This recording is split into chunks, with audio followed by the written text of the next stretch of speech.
Здорово! Сейчас мы с тобой поговорим о котлетиках. Я покажу тебе рецепт с секретным ингредиентом, который позволит твоим котлеткам стать сочными и насыщенными по вкусу. Как оказалось, в реальной жизни очень мало людей могут приготовить хорошие, сочные, вкусные котлетки. Но отныне ты не входишь в их число. Вот все, что тебе понадобится, а тут граммовочки.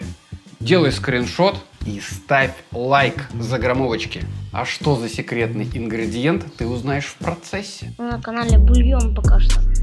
Как обычно, начинаем с того, что делается само по себе. Берем молоко и заливаем им панировочные сухари. Молоко должно быть обязательно теплым, чтобы сухари как можно быстрее им напитались. Если у тебя нет панировочных сухарей, то можешь использовать просто батон без корочки. Просто точно так же замочи в молоке. Следующий. Лучевский. Нарезаем какими-то кусочками. Почему какими-то? А вот дальше ты узнаешь. И теперь обжариваем наш лучок. Постоянно перемешиваем. Как только появилась золотистая корочка, уменьшаем огонь на минимум. Лучок подзолотился и подпрозрачнился. Отставляем его в сторонку. Берем наш блендер, но в идеале, конечно, мясорубку. И швыряем сюда наши филешки и бедра. Теперь нам нужно это все взбесить. Получившееся месиво мы добавляем наш обжаренный лучок, либо пропускаем через мясорубку после мяса. Затем панировочные сухари, напитанные молочком, и пол чайной ложки соли. Секретный ингредиент – куриный бульон. Погнали! Фаршик готов, осталось только распределить на котлетки. На канале Бульон пока что.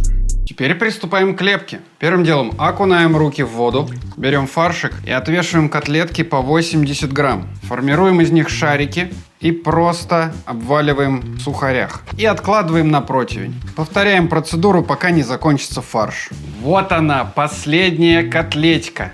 Ну и вот такой вот инвалидушка на 18 грамм. Ну это будет для мопсов. Итак, что же в итоге мы имеем? Из килограмма фарша мы имеем 18,3 котлеток, которые являются отличным полуфабрикатом. Сейчас их можно просто кинуть в заморозку, а потом после заморозки кинуть на сковородку и поджарить. Я так и сделаю. Но давай-ка сделаем на тест 3 котлетки. Сковорода, средний огонь. Наливаем маслечко. Разогреваем и кидаем наши котлетки на сковородку.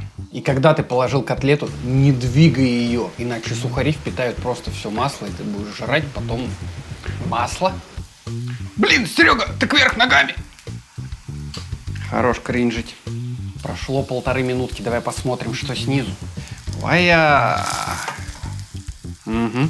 Ну вот такие котлетки у нас получились. Давай посмотрим, что внутри. Внутри все готово. Пробуем. Хлебненько, сочненько, луково. На мой вкус нужно побольше соли. Но в целом хорошая, сочная куриная котлетка. К какому-нибудь гарниру самое то. К сожалению, сегодня без гарнира.